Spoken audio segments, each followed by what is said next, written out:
আমাদের বাংলাদেশে বেশ কিছু জনপ্রিয় ওটিএ ছিল যারা কিনা পালাই গেছে, যারা দেশ থেকে পালাইছে।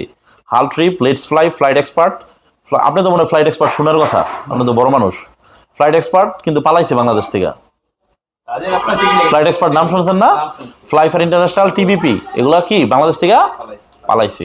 যারা দেশি, যারা এখনো ব্যবসা করতেছে, শেয়ার ট্রিপ, এমি, টিকিট লাগবে পালাইতে পারে। টিকিট কিংডম পালাইছে, এখানে এই লিস্টটা টিকিট কিংডমরা এখানে চলে আসবো। টিকিট কিংডম পালাই নাই, টিকিট কিংডম হলেও ব্যবসা বন্ধ করেছে। বিডি ফেয়ার, বেশ Bangla sister concern, Travel Champ, Trip Lover, First Trip, Tech Trip, এগুলো ব্যবসা করতেছে।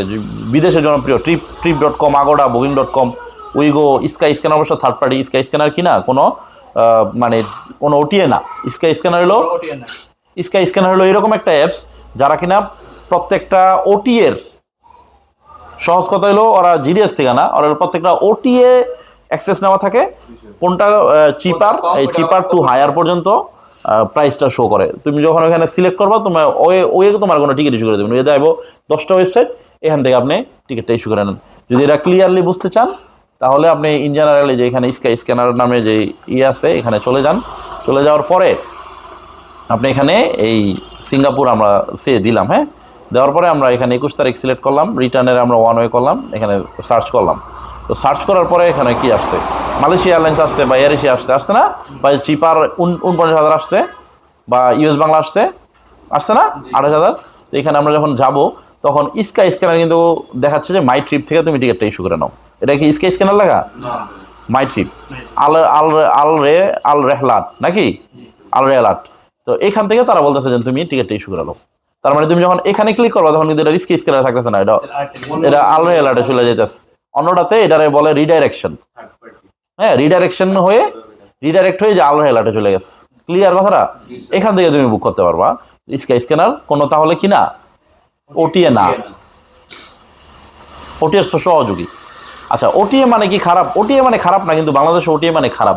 বাংলাদেশে কেন খারাপ এটা বুঝতে হবে না আমাদের। যে যেমন আমরা ওই যে ট্রিপ লাভার থেকে যেটা থেকে করতেছে, এটাও ওটিএ। তো এটা কেন খারাপ?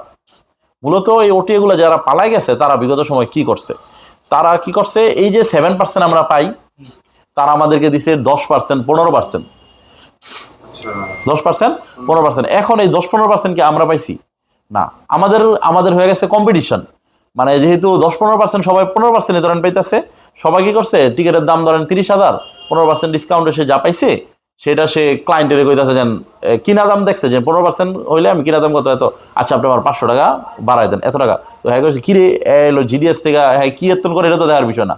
হ্যাঁ দিতেছে আমার এত টাকা, আর দিতেছে আমার এত কম, তাহলে তো ভালোই।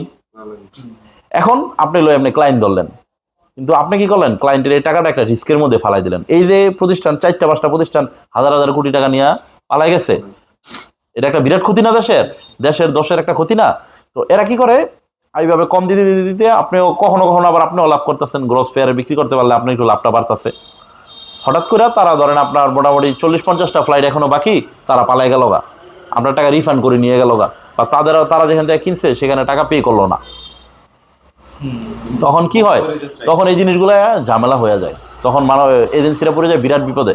সিপাহীপাড়া, মুন্সিগঞ্জ, এগুলো সব মানে এত বুঝায় এরা জিডিএস থেকে করবো না, আবার এরা আমার থেকেও করবো না, সবাই এরা ওটিএর থেকে করবো। ঠিক আছে, এটা সহজ, ওটিএর থেকে করবো। দরকার হলো সহজ দরকার, নিজে নিজেই ইস্যু করতেছে, আমার দিতে হইতেছে না, আমার লোকে কথাবার্তা যাইতে হইতেছে না, সুবিধা না।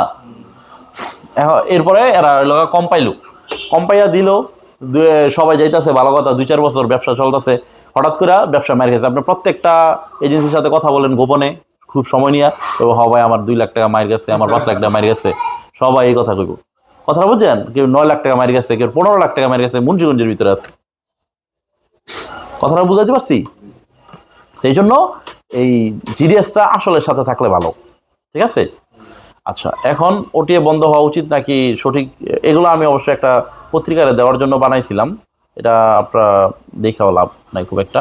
আয়াটা কি, হ্যাঁ, এই জিডিএস গুলা কিসের মাধ্যমে পেমেন্ট নিতেছে? জিডিএস গুলা মূলত আয়াটা থেকে পেমেন্ট নিতেছে, কারণ সবকিছু একটা সিস্টেমেটিক ওয়েতে আসতে হয়। হ্যাঁ, জিডিএস গুলা আয়াটার থেকে পেমেন্ট নিতেছে, আমাদের আয়াটা নাই, এটা আল্লাহ চাহে তো হয়ে যাবে ইনশাল্লাহ এক সময়। হ্যাঁ, এটাই বুঝাইতেছে।